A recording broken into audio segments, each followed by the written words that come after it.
Alhamdulillah, di malam hari ini kembali kita bisa duduk di Masjid Al-Fajri Jodoh Batam, dan pembahasan di malam hari ini kita akan mengangkat seputar rumah tangga. 12 perkara kalau ada pada istri kita, maka para suami jangan pernah memberikan nafkah kepada mereka. Seneng nih suami nih. Kalau ada 12 perkara pada istri antum, jangan antum kasih nafkah. Mau minta pun jangan antum beri. Apa 12 perkara itu?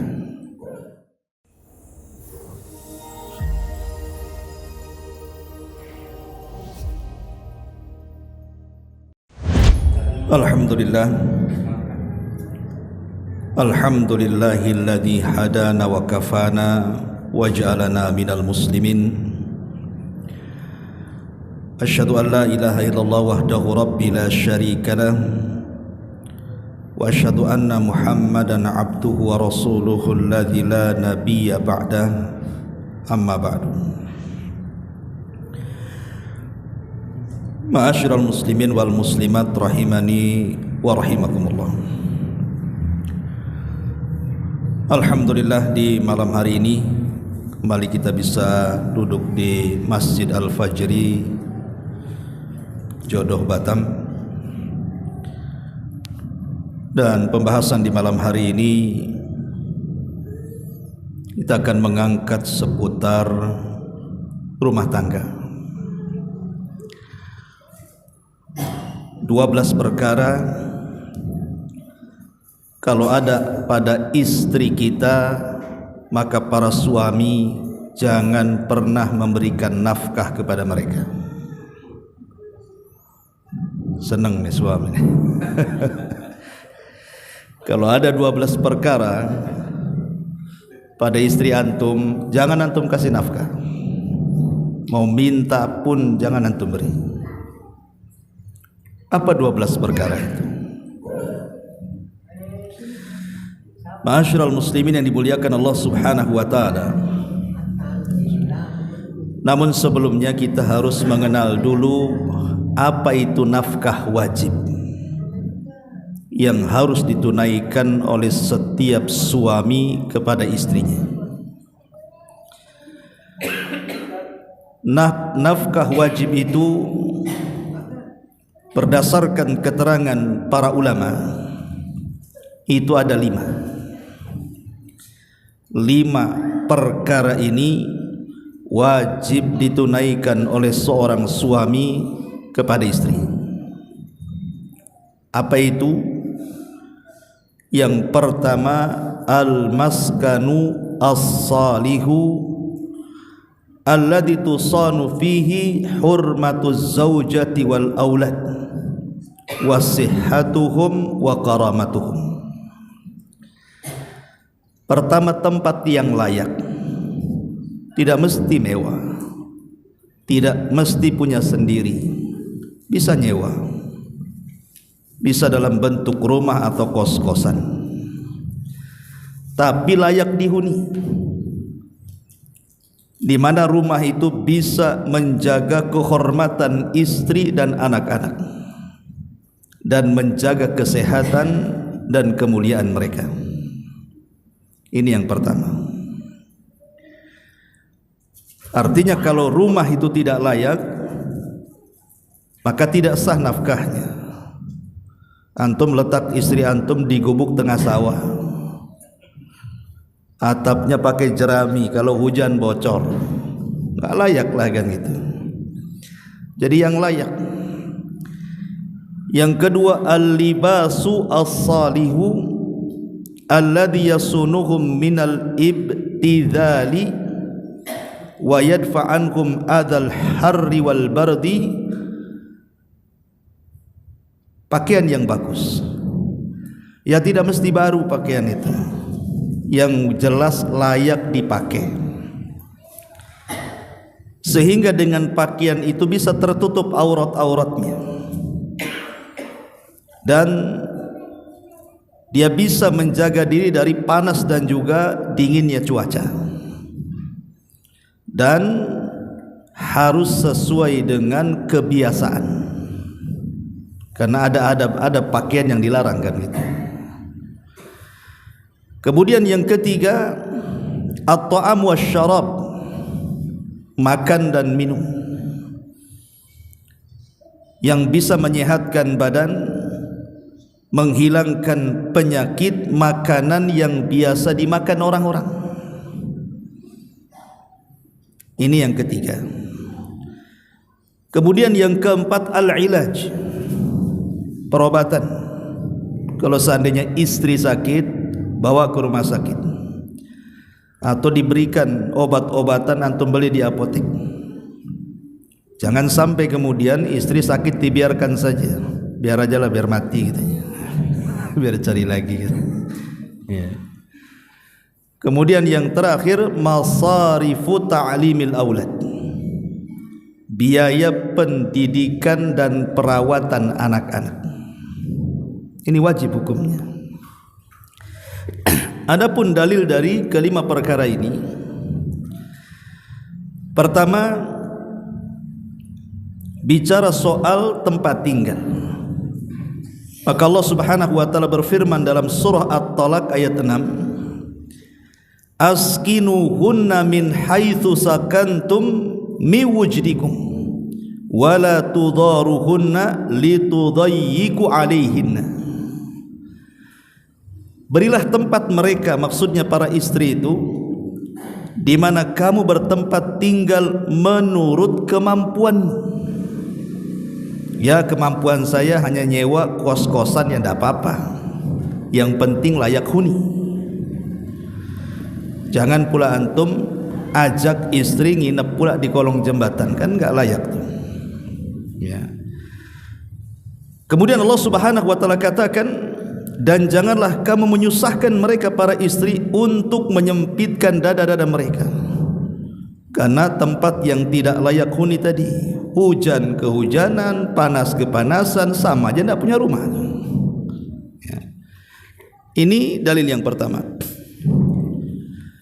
Adapun dalil tentang memberi makan, memberi minum dan juga pakaian, maka disebutkan dalam surah Al-Baqarah ayat 233, wa 'alal mauludi lahu rizquhunna wa kiswatuhunna bil ma'ruf.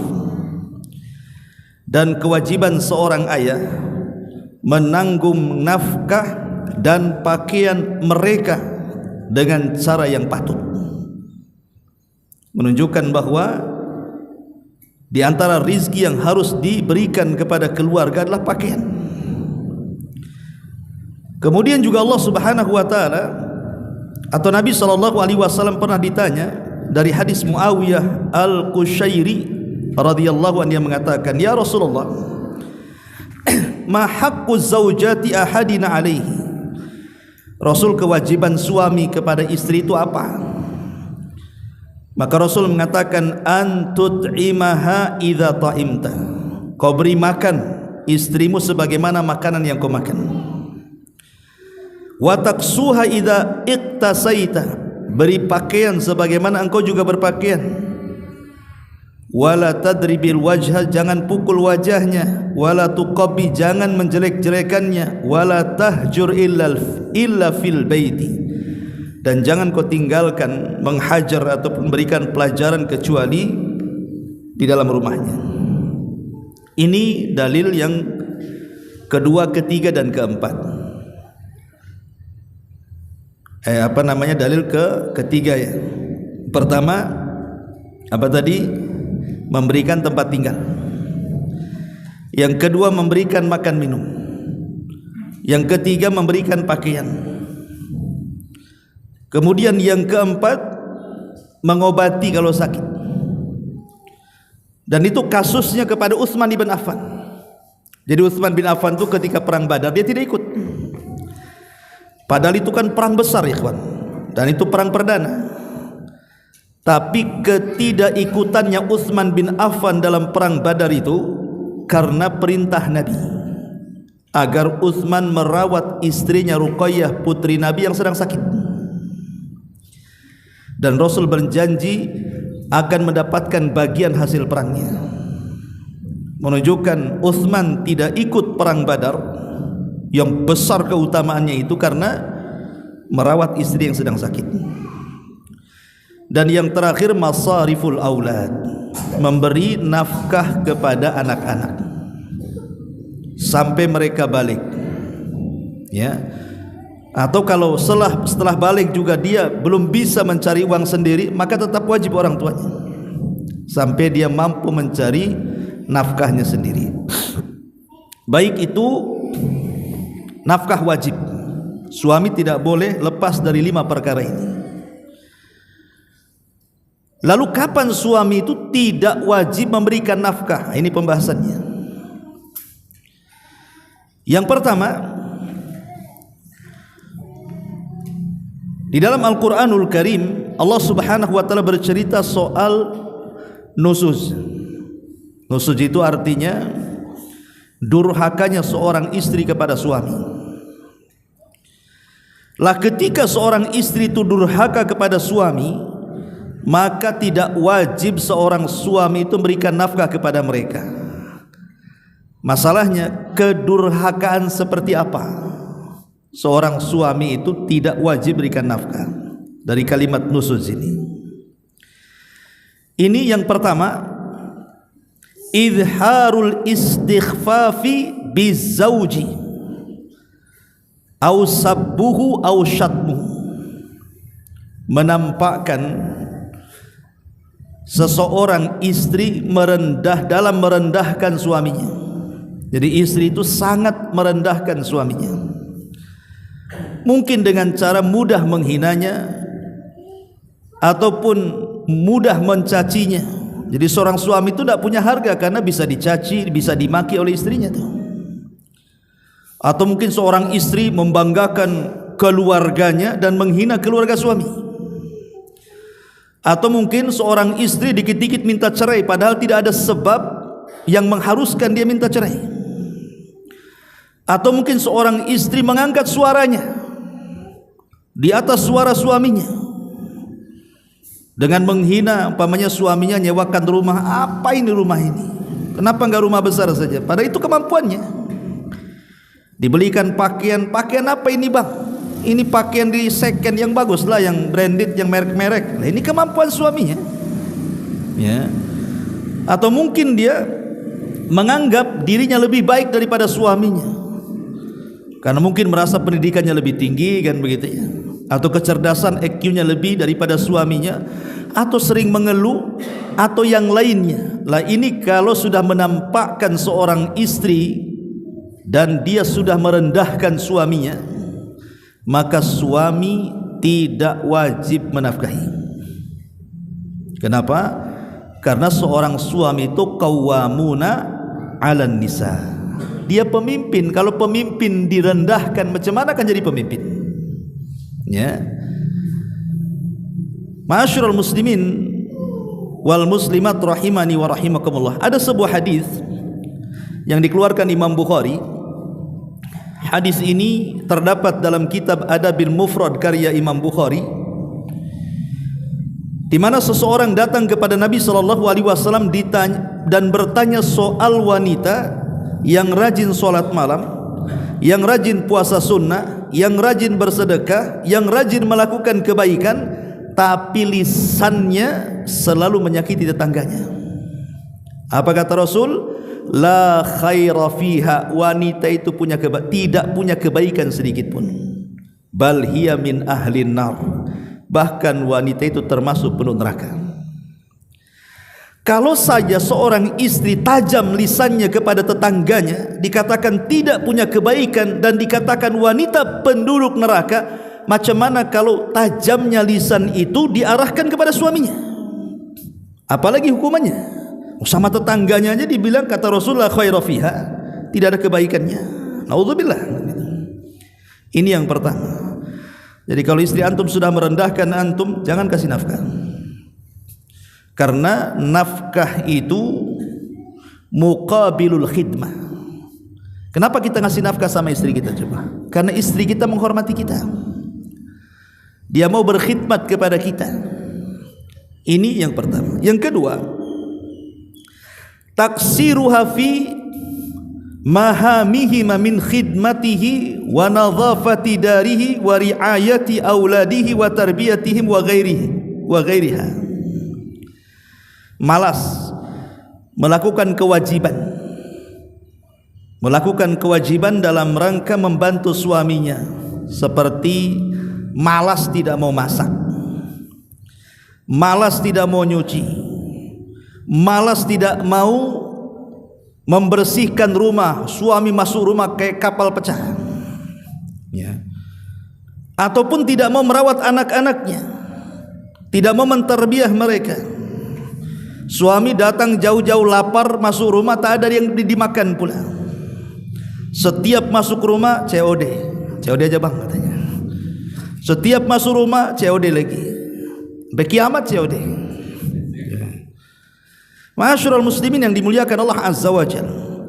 Ma'asyiral muslimin, bahwa Imam Ibnul Qayyim rahimahullahu taala mengatakan, apa kata Imam Ibnul Qayyim? Saya baca perkataan beliau. Kata Imam Ibnul Qayyim rahimahullahu taala, menukilkan pendapat beliau, fas-sahihu min aqwalil ulama annahu yajibu 'alal mar'ati an takhduma zawjaha. Maka kewajiban bagi seorang wanita adalah berkhidmat kepada suaminya. Berkhidmat kepada suaminya maksudnya apa? Beliau menjelaskan, baik dalam masalah memasak, masuk di dalamnya, mencuci pakaian suaminya, masuk di dalamnya, merawat anak-anak, masuk di dalamnya. Dan itu berdalil dengan kisah daripada Fatimah. Bayangkan, Fatimah itu anak daripada Nabi, putri Nabi loh Fatimah itu. Disebutkan Fatimah ini satu hari dia mengadu kepada Aisyah karena kecapean. Dia yang cari kayu bakar ke hutan, kemudian dia masak roti untuk suami dan anak-anaknya, mencucikan pakaiannya, membersihkan rumahnya, lelah letih.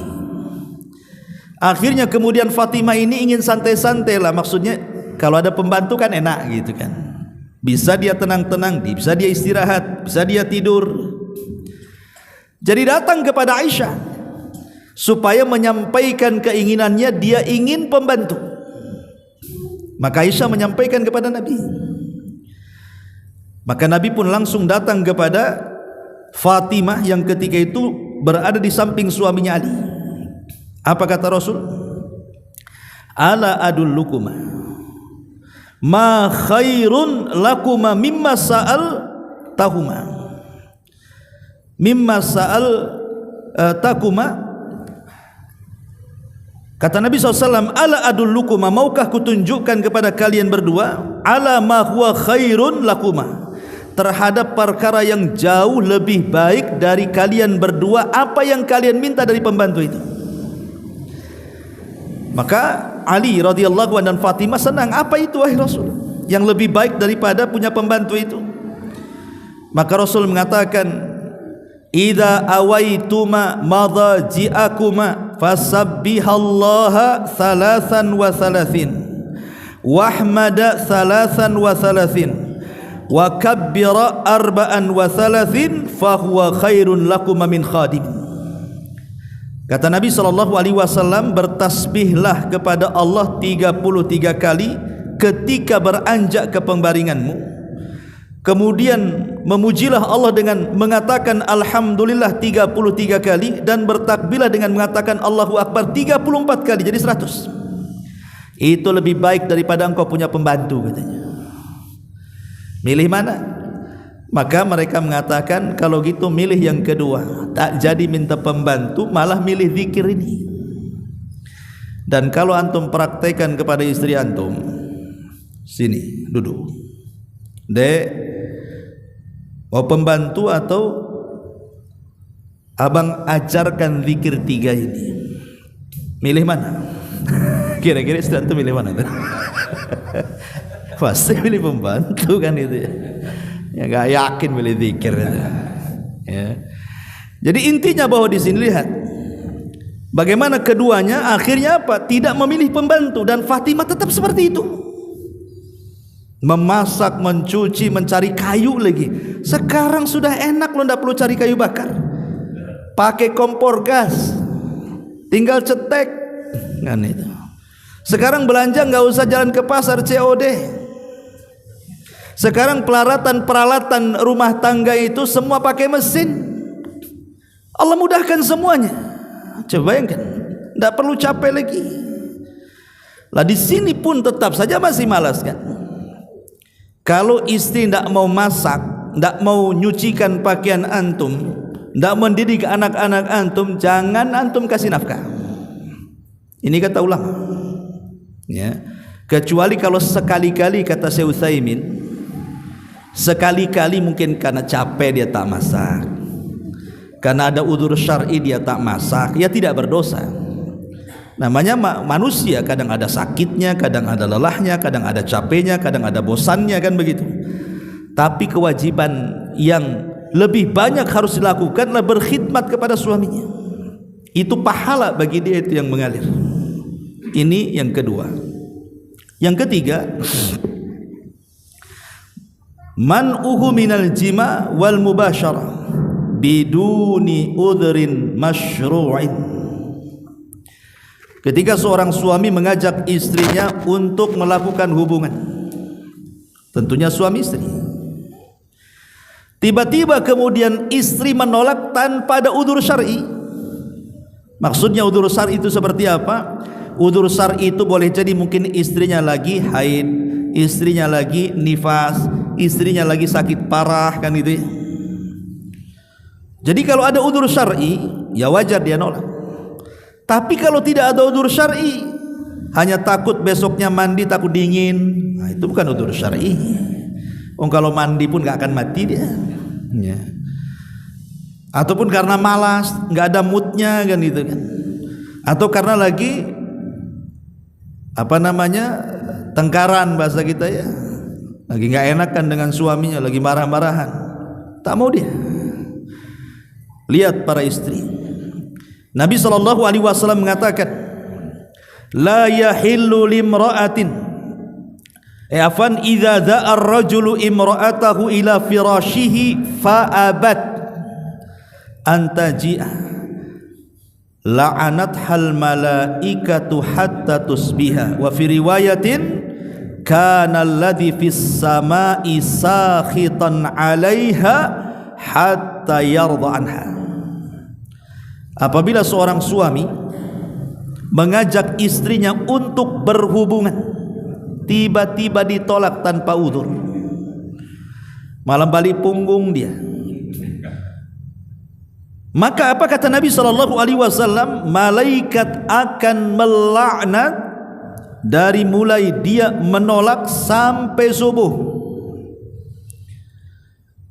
Ustaz, bagaimana kalau nolaknya siang-siang? Ini kan cerita malam nih. Kan umumnya suami kan kerja dari pagi sampai sore, jadi ketemu istrinya kan malam-malam. Jadi hadis ini konteksnya malam kan.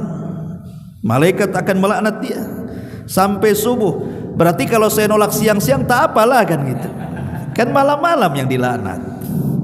Nah, itu mantiknya. Ada hadis lain. Kata Nabi SAW,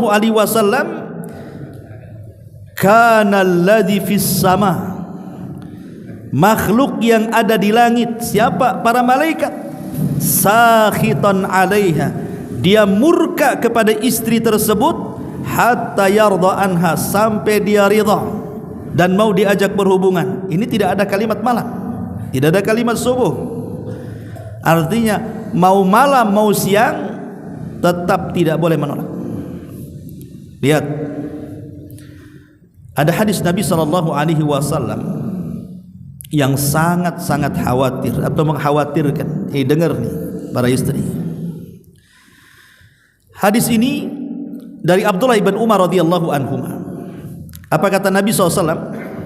Dan hadis ini disahihkan oleh Syekh Nasiruddin Al-Albani. Ithnani la tajawaza salatuhuma ru'usahuma.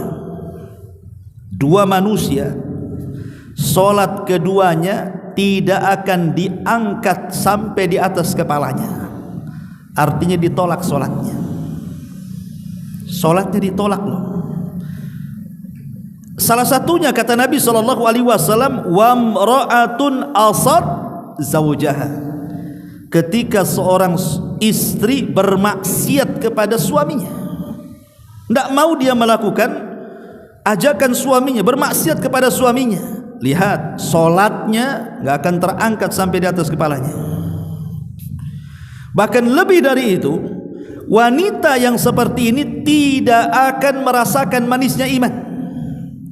Kata Nabi SAW, la tajidu imra'ah halawatal imani hatta tu'addiya haqqa zawjiha. Kata Nabi SAW, seorang wanita tidak akan merasakan manisnya iman sampai dia melaksanakan hak dia kepada suaminya.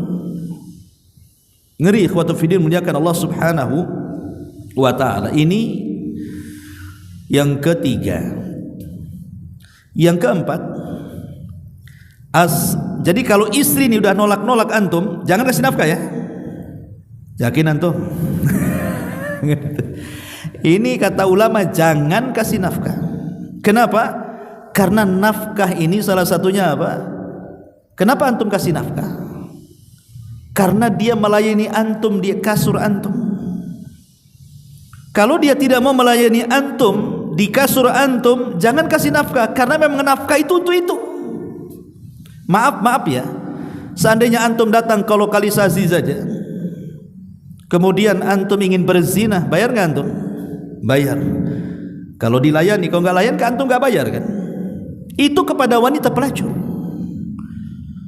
Maka begitu juga seorang suami, demikian. Jadi nafkah itu karena muqabil al-khidmah, karena memang istrinya melayan suaminya, maka suami ngasih nafkah. Ya nafkahnya sesuai dengan kemampuan. Jangan dikiaskan dengan wanita-wanita yang tidak benar. Ya, bang, kamu melakukan hubungan dengan saya sehari 3 kali loh, pagi, siang, sore. Saya baca di online itu kalau booking wanita nggak benar itu 1 juta katanya. Bankrupt lah. Nggak begitu hitung-hitungannya. Ya, ma'asyiral muslimin wal muslimat rahimani wa rahimakumullah. Ini yang ketiga. Yang keempat, as-safaru biduni idzni, kadzalikal amalu biduni idzni, kadzalikal khuruj minal baiti biduni idzni. Pertama, safar. Antum datang ke rumah, ndak ada istri, rupanya safar. Safarnya pulang kampung dia. Lah, kenapa kau tak kasih tahu dek kau mau pulang kampung? Toh udah di kampung aja dia. Ataupun bekerja, Toto jadi bekerja di PT aja, suami tak tahu kapan daftarnya, Toto masuk kerja saja. Ataupun yang lebih dekat, keluar rumah, entah ke tetangganya, entah ke kawannya, entah ke kerabatnya, suami tak tahu dan tidak memberikan izin. Kalau seandainya istri safar tanpa izin, bekerja tanpa izin, kemudian juga keluar tanpa izin, main-main di kawannya, antum jangan kasih nafkah. Kenapa? Jangankan suami istri keluar, seandainya istri tak keluar, suami masih ada. Kebetulan hari Senin atau hari Kamis atau Ayyamul Bid tanggal 13, 14, 15 itu kan ada puasa-puasa sunnah di situ. Ini si istri kalau nekat puasa sunnah, kemudian suaminya tidak bekerja, ada di rumahnya, maka dia tidak boleh puasa kecuali dengan izin suaminya. Jadi kalau suaminya tidak mengizinkannya, kemudian suaminya minta jatah, maka wajib dibatalkan puasanya. Kenapa? Karena ajakan suami itu wajib dan pahalanya lebih besar, sementara mempertahankan puasa sunnah hanya sunnah saja. tentu yang wajib didahulukan dibandingkan yang sunnah. Makanya Rasul mengatakan la yahillu limra'atin antasuma wa zawjuha syahidun illa biidzni. Tidak boleh seorang wanita, tidak halal, tidak haram, haramlah hukumnya kalau istri masih mempertahankan puasanya sementara suami minta dia tak mau. Haram, berdosa puasanya, bukan berpahala. Ketika suaminya ada kecuali dengan izinnya. Kalau nggak diizinkan ya jangan. Karena seandainya dia menemani suami tidak berpuasa itu lebih besar pahalanya dibandingkan dia nekat dengan puasa sunnahnya. Lain kalau istri ini sedang qadha puasa Ramadan. Jangan coba-coba antum ganggu. Karena qadha puasa Ramadan wajib. Ya wajib ketemu wajib kan begitu. Ini hak Allah, ini hak hamba. Hak Allah lebih utama kan gitu. Ini yang keempat. Yang kelima, al-imtina'u anis sakani ma'az zawji biduni udhrin masyru'in aw mana'ahu waliyuhu aw mana'uha waliyuha. Tidak mau diajak pisah dengan suami, maksudnya diajak pisah dari rumah mertuanya ke rumah suaminya, atau umpamanya walinya menghalang-halangi anak putrinya untuk dibawa suaminya. Kan ada tuh kasus seperti itu, umpamanya suaminya kebetulan dapat kerja di luar kota dan kerjanya itu kan cukup lama, entah sampai berbulan-bulan atau bertahun-tahun. Jadi suaminya itu tak mau kehilangan istrinya. Lah diajak, ayo deh ke tempat abang kerja di sana. Jadi abang nggak bolak-balik pulang kan gitu, ngabisin ongkos. Ah nggak mau, masih enak di sini di rumah orang tuanya. Atau orang tuanya pula yang melarang. Nggak usahlah, biar anakku di sini saja kau kerja, kau tinggal bolak-balik aja ke sini. Ya, ini kalau dia nggak mau diajak oleh suaminya untuk pindah rumah, atau walinya melarang dia ikut suaminya pindah rumah, gugur nafkahnya antum. Tidak perlu kasih nafkah. Ya, ini yang keberapa? Yang kelima. Yang keenam, al-mailu ila rajulin ghairi zawjiha au idkhalir rajuli man hadzaraha min dukhuli baitihi li su'i khuluqihi atau lisu'i khuluqiha. Seorang istri lebih mencintai orang lain dibandingkan suaminya. Mungkin ingat mantan. Nah, ini bahaya. Ya. Ikat mantan, atau sering nonton apa itu? Drakor. Drama Korea. Tengok kok artis Korea ini kok ganteng-ganteng, putih-putih. Nengok suaminya hitam kelam. Hitam legam, bukan kelam, legam lagi, udah pesek lagi kan, kriwel. Akhirnya tidak suka dengan suaminya. Dia hanya melaksanakan kewajiban saja. Jadi kalau suaminya ngajak itu hanya melaksanakan kewajiban saja. Yang dibayang itu bukan suaminya yang sedang meniduri dia, tapi artis Koreanya itu. Ini bahaya ini. Itu meremehkan suaminya kan begitu. Makanya ini para istri itu janganlah nonton-nonton kayak gitu itu. Akhirnya apa? Angan-angannya tinggi itu. Angan-angannya terlampau tinggi jadinya. Ataupun umpamanya membanding-bandingkan pula suaminya dengan suami tetangganya. Membanding-bandingkan suami dia dengan tetangganya. Tengok umpamanya suami tetangganya rajin bekerja, ya. Kemudian juga ganteng, banyak uangnya, menghina istrinya. Bang, tengok tuh suami orang tuh, abang udah jelek, udah punya uang, nggak kerja, dan begitu seterusnya. Ya, bagaimanapun itu suami itu sudah takdirnya. Di dunia ini tidak ada yang sempurna. Contoh kasus ya, dahulu di zaman Nabi SAW ada seorang sahabat namanya Thabit ibn Qais al-Mushammas. Thabit ibnu Qais al-Mushammas, orangnya pendek, hitam, kriwel, tak ganteng, nggak ada ganteng-gantengnya sama sekali, hitam lagi. Tapi dia di hadapan Rasul orang mulia. Kenapa? Karena dia seorang penyair Nabi. Thabit ibn Qais al-Mushammas ini bahkan juru bicara Nabi.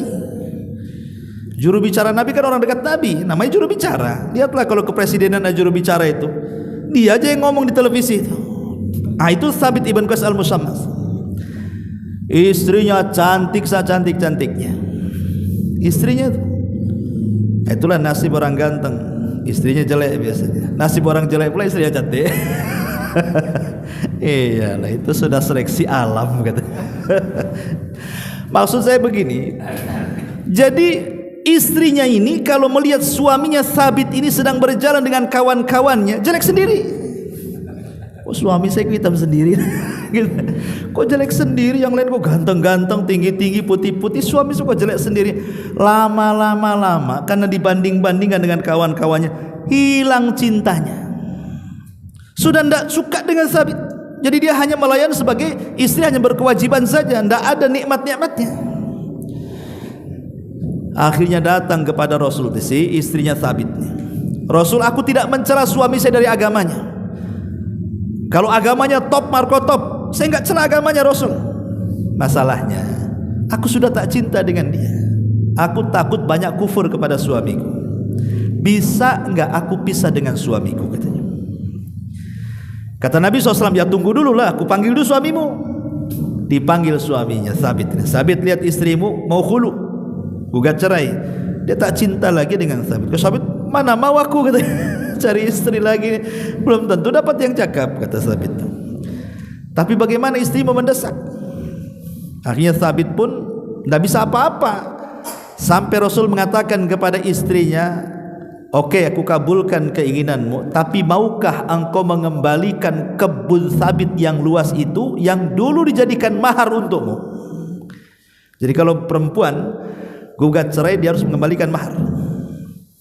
Makanya antum kalau kasih mahar jangan rendah-rendah, nanti mudah dibalikinnya. Nih bang, alas seperangkat alat sholat ambil. Tapi kalau maharnya Avanza, mikir dia, mak, nanti jalan kaki saya, tak jadilah. Itu ya. Jadi akhirnya kemudian cerai, betul-betul cerai.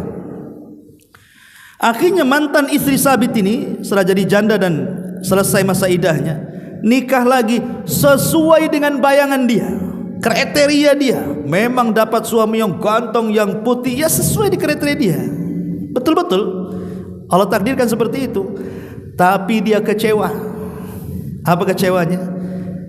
Suami yang barunya sak ganteng-gantengnya tidak bisa memuaskan di ranjangnya.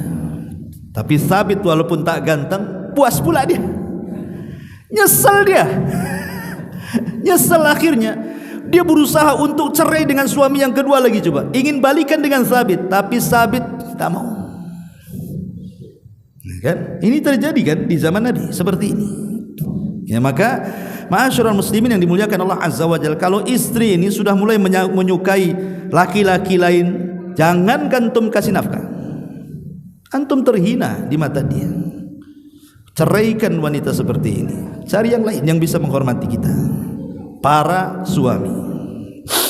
Ini yang ke-6. Yang ke-7, kalau istri melakukan kriminal kemudian ditangkap polisi dan masuk penjara, entah kriminal berat, entah kriminal ringan, yang jelas dia akhirnya ditangkap polisi masuk penjara, maka kalau posisi istri dalam penjara, kita selaku suami tidak wajib menafkahi. Tapi tidak sebaliknya. Kalau suami dapat kriminal masuk penjara, tetap istri boleh menuntut hak nafkahnya. Mungkin dengan cara hutang dulu sampai suami penjara, ini bang hutangmu. Ya, itu boleh. Tapi kalau istri yang masuk penjara, tidak ada kewajiban suami berikan nafkah, karena dia melakukan kriminal, memalukan keluarga. Ya, ini yang ke-7. Yang ke-8, atau mungkin si istri ini murtad dari Islam. Jelas-jelas murtad. Pemain tiba-tiba dia muslim, tahu-tahu jadi Nasrani. Memang boleh, tetap pernikahannya sah-sah saja walaupun dia murtad dari Nasrani, karena wanita yang sah dinikahi itu kalau dia ahli kitab, Yahudi ataupun Nasrani kan. Tapi kalau sudah beda keyakinan ikhwan, antum tidak perlu ngasih nafkah karena dia murtad dari Islam. Ya, maka orang yang murtad jangan dikasih nafkah. Ini yang ke-8. Yang ke-9 atau butlanul aqdi au fasad. Butlanul aqdi wa fasad.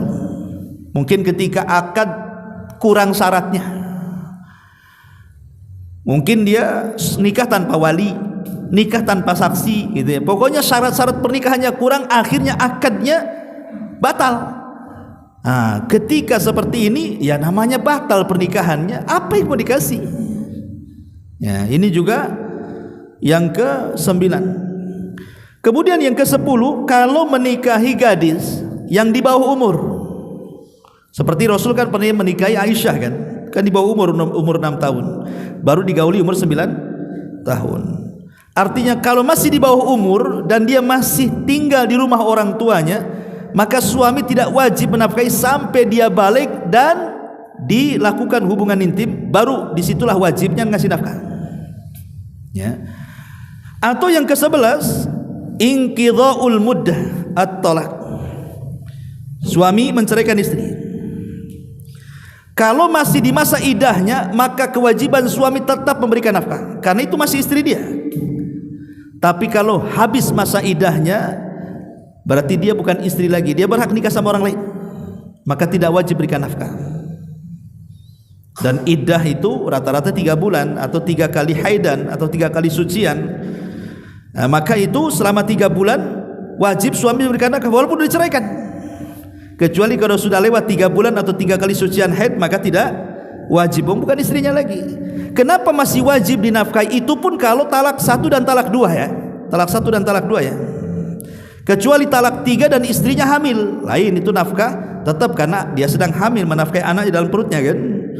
Maka di masa iddah ini tetap ngasih nafkah karena itu posisinya masih istri dia, bisa saja rujuk nantinya.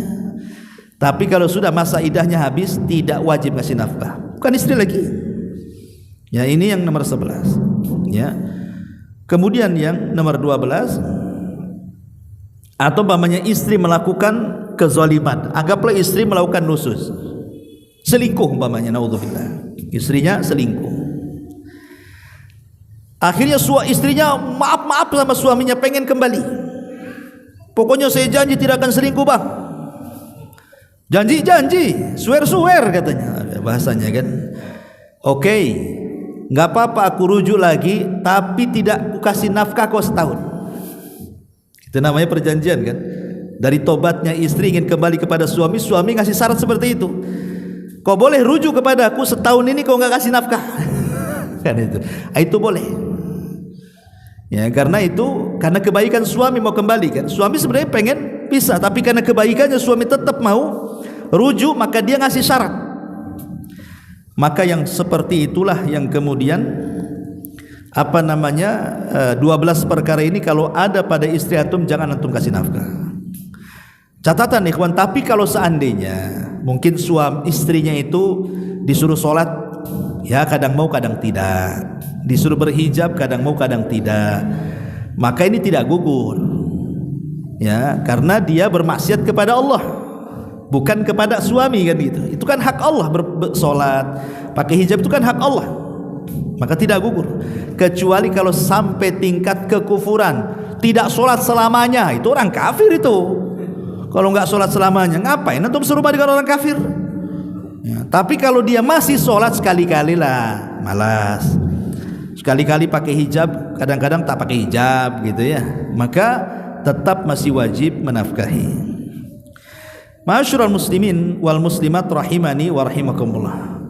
Lalu kewajiban antum ini namanya nusuz, penyelewengan, kemaksiatan, merasa besar diri istri di hadapan suami, antum tidak wajib. Obatnya apa? Antum kalau menghadapi istri seperti ini, maka berdasarkan nas Al-Quran ada 3 obatnya. Ya, kalau antum menghadapi istri yang tidak wajib antum nafkahi kepada mereka karena kurang ajarnya istri atau maksiatnya istri kepada kita para suami.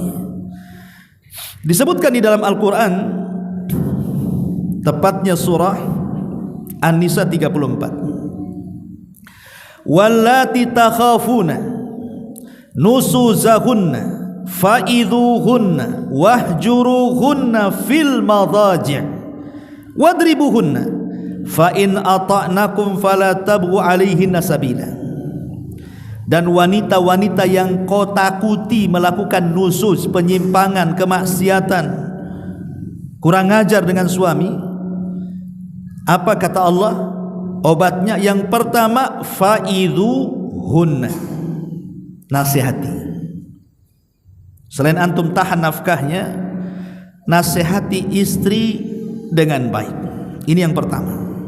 Dengan baik, dengan lembut, nasihati. Ya. Mudah-mudahan dengan nasihat itu dia bisa berubah. Sudah antum datangkan ustaz, antum ajak lagi ke pengajian, antum belikan lagi buku, antum belikan lagi kaset, diperdengarkan di YouTube macam-macam. Kok enggak berubah-ubah, degil kali ini istri ini. Ya. Maka ada yang kedua. Apa itu? Wahjuruhun. Antum hajar dia. Hajar itu artinya ada dua makna. Pertama, antum ndak usah ngajak ngomong dengan dia, pura-pura bisu. Bang, diam aja. Oh ya. Jadi antum tampakkan ketidaksukaan dengan diam. Ya. Mau manggil, mau apa, pura-pura budak. Kalau perlu kapas antum taruh di telinga. Selama berapa hari? Tentunya jangan lebih dari 3 hari. Paling lama 3 hari, dengan niat supaya istri bisa berubah. Atau hajar makna yang kedua adalah antum tidak mau menggaulinya, walaupun dia minta, antum tidak mau. Masalahnya antum mau aja. Laki-laki ya. Pokoknya antum ngasih pelajaran, karena ini percuma saja dilayan pun tetap aja dia kayak gitu akhlaknya, ya kan? Maka antum boleh menghajar, tidak mau berlakukan selama 3 hari saja. Tengok 3 hari ini antum tidak berhubungan dengan dia, antum tidak ngajak ngomong dengan dia, berubah tidak? Kok tidak berubah Ustaz? Bukan degil, keras hati ya. Maka yang ketiga, kata Nabi SAW, wadribuhun, baru engkau boleh memukul. Syarat memukul istri itu ada 2. Antum boleh memukul istri, tapi 2 syarat antum lakukan. Pertama, an yagliba ala dhannihi anna dharbahu yufidu fi ruju'iha. Antum yakin, ini karena sudah ketiga nih, kalau saya pukul istri saya pasti berubah. Kalau antum punya keyakinan seperti itu, silahkan pukul. Tapi kalau antum tidak punya keyakinan, itu percuma, mau dicampuk, mau nggak akan berubah istri saya. Jangan pukul. Antum udah tahu kalau dipukul nggak berubah, kenapa? Ngapain antum pukul? Jadi antum punya keyakinan kuat kalau dipukul berubah gitu maksudnya. Kalau dipukul nggak berubah, ya jangan dipukul. Antum tahu ini degilan orangnya. Ya, ini syarat yang pertama.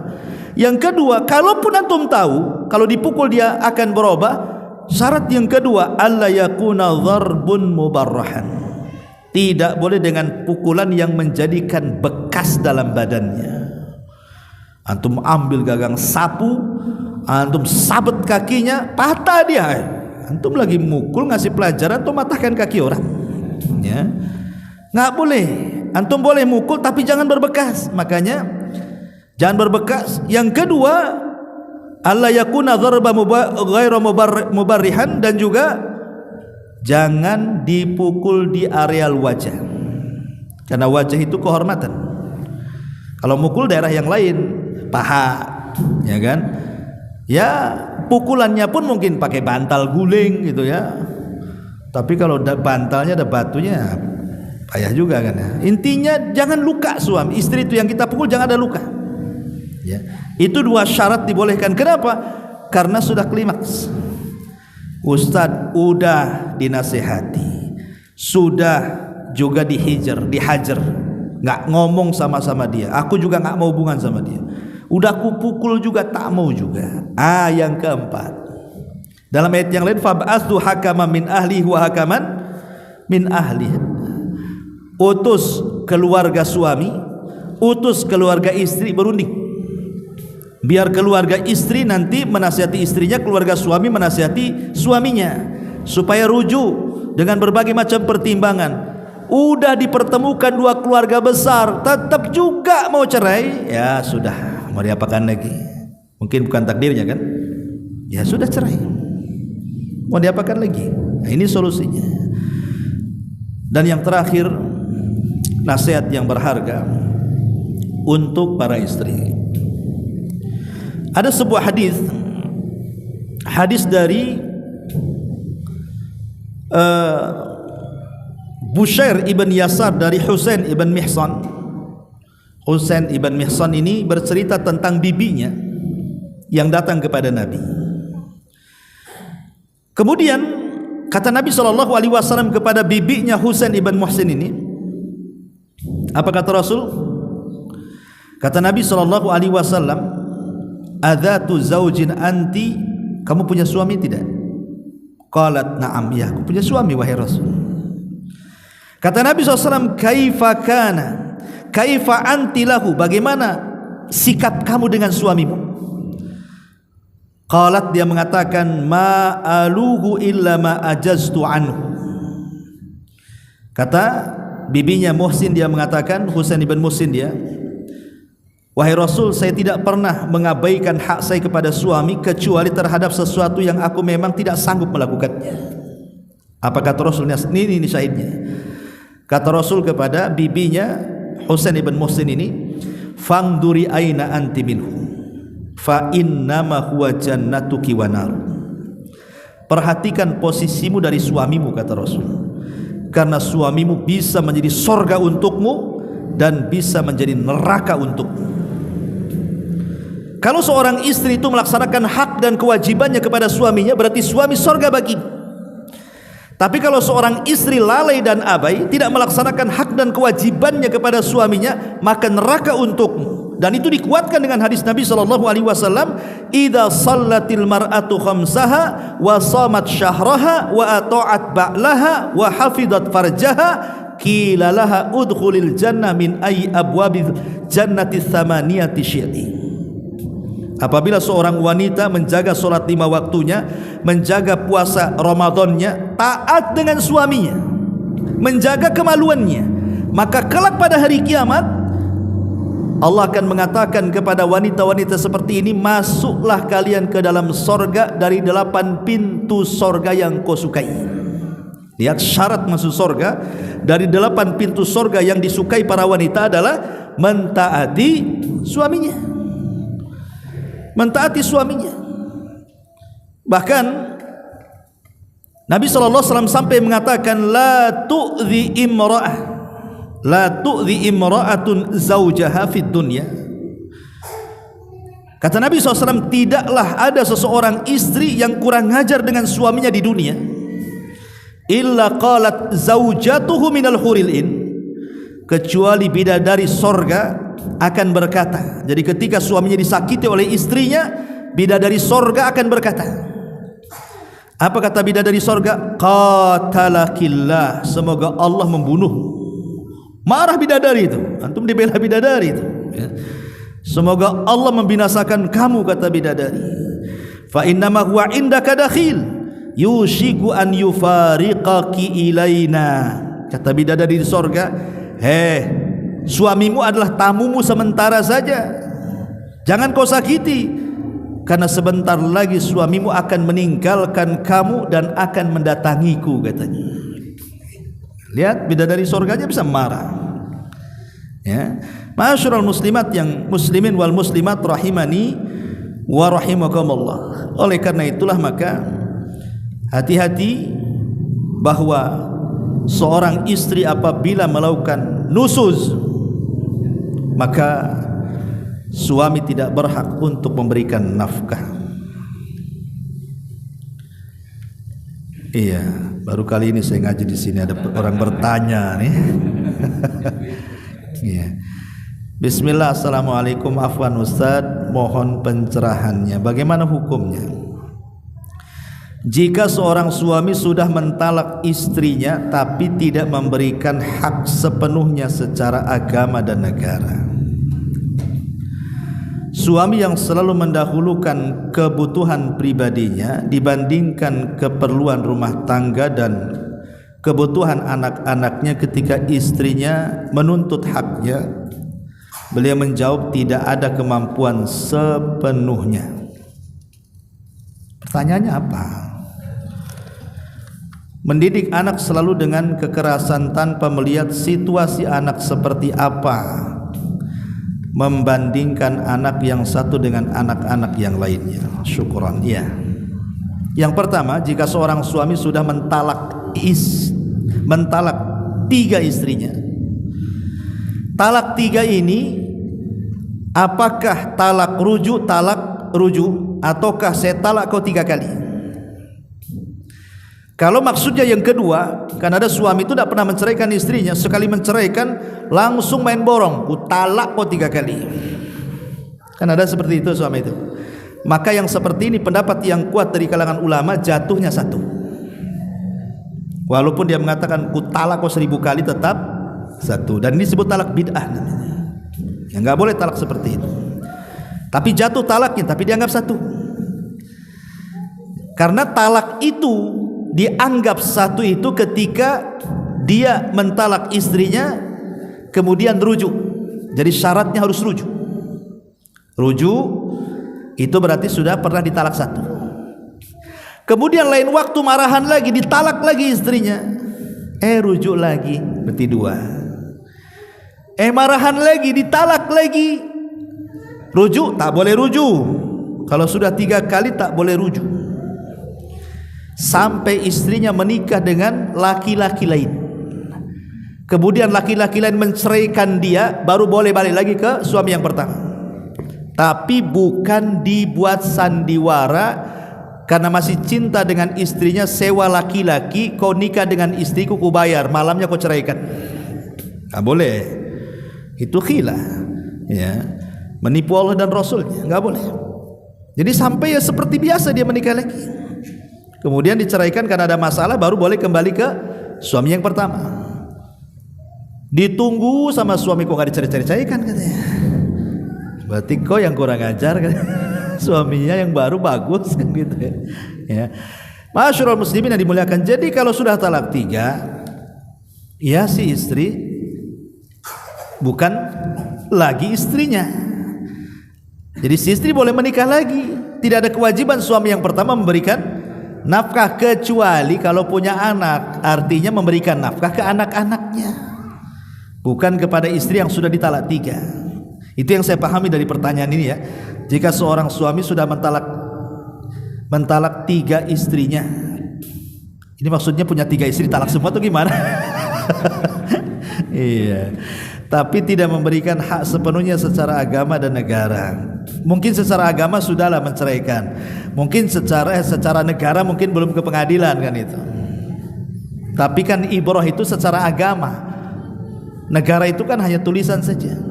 Kalau sudah jatuh mengucapkan cerai walaupun belum ke pengadilan, jatuh talak. Ya, jadi pengadilan itu kan hanya mengesahkan secara tulisan bahwa ini bukan suaminya, itu bukan istrinya. Biar orang menikah juga enak kan gitu ya. Berarti ini duda, ini janda kan. Wallahu a'lam. Suami yang selalu mendahulukan kebutuhan pribadinya. Iya. Tidak semua penghasilan suami itu harus diberikan kepada istri. Selama suami itu sudah memberikan 5 nafkah tadi, memberikan rumah yang layak walaupun kontrak, ya kan, membelikan pakaian untuk menutup aurat dan layak dipakai, setiap hari ngasih makan minum, kemudian kalau sakit dibawa ke dokter, kemudian dia masih tanggung jawab dengan anak-anak, maka kalau ada kelebihan uang itu bukan milik istri. Kan suami cuma kasih 5 perkara ini saja. Kalau sudah kucukupkan kau 5 perkara, sudah selesai kewajiban suami. Apalagi ya. Karena kadang-kadang suami ini ada istri yang garang sama suami, ATM suami dipegang istri. Bukan istri minta uang sama suami, suami minta uang sama istri. Jadi ketika suaminya mau membantu keluarganya, membantu ibunya, membantu ayahnya, Ini terhalang karena apa? Rekeningnya dipegang istrinya. Padahal membantu orang tua bagi suami itu lebih wajib dibandingkan membantu istrinya, karena istri ini hanya memberikan 5 hak sudah cukup. Itu hak wajib. Ya, yang wajib kalau tidak berdosa kan gitu. Ya. Tapi kalau memang suaminya, ya sekarang kan musim nih, para suami itu mereka kurang berikan nafkah itu karena urusan apa? Urusan judi online. Kan yang banyak tuh judi online tuh banyak itu. Bahkan saya lihat di YouTube itu di daerah Jawa Barat sana itu pengadilan sampai penuh. Banyak istri yang datang kepada agama minta cerai, alasannya satu, karena menggugat suaminya yang tukang judi online. Nah, itu memang dia kurang ajar suaminya kan. Kok judi, istrinya masih butuh, anaknya masih butuh, orang tuanya masih butuh, malah berpoyak-poyak pula dengan hidup dia. Nah, itu lain lagi. Ya, kalau dia mengabaikan keluarganya gara-gara maksiat.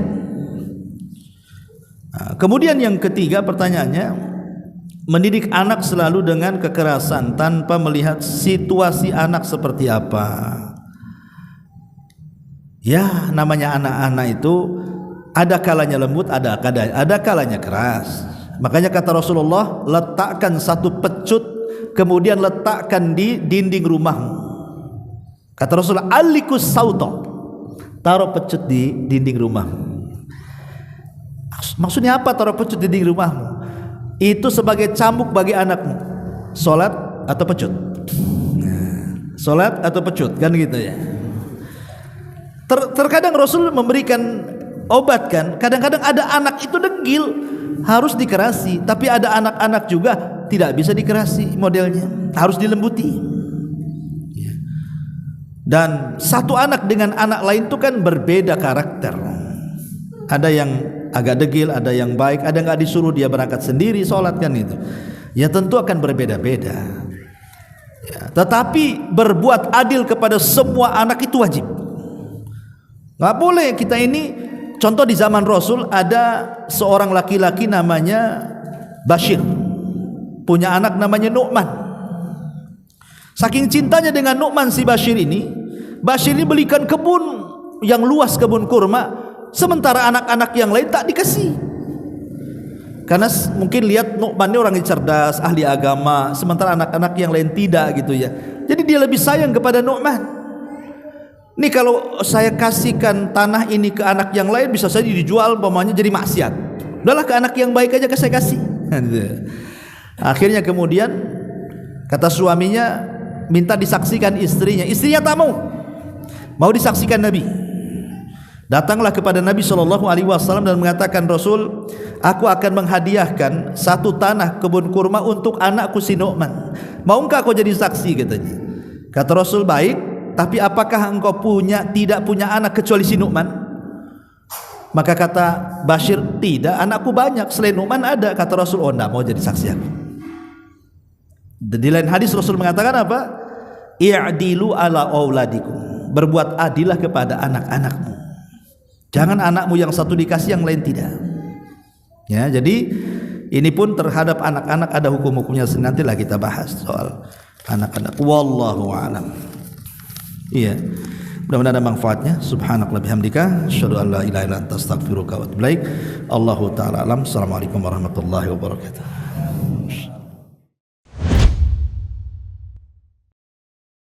Intinya bahwa tolong berakhlak kepada Allah. Membahas tafsir dari surah Al-Imran. Lahirlah Imam Muslim, Abi Dawud, Tirmidzi, Ibnu Hibban. Jadi ketika Yunus alaihi salatu wassalam terkena undian itu,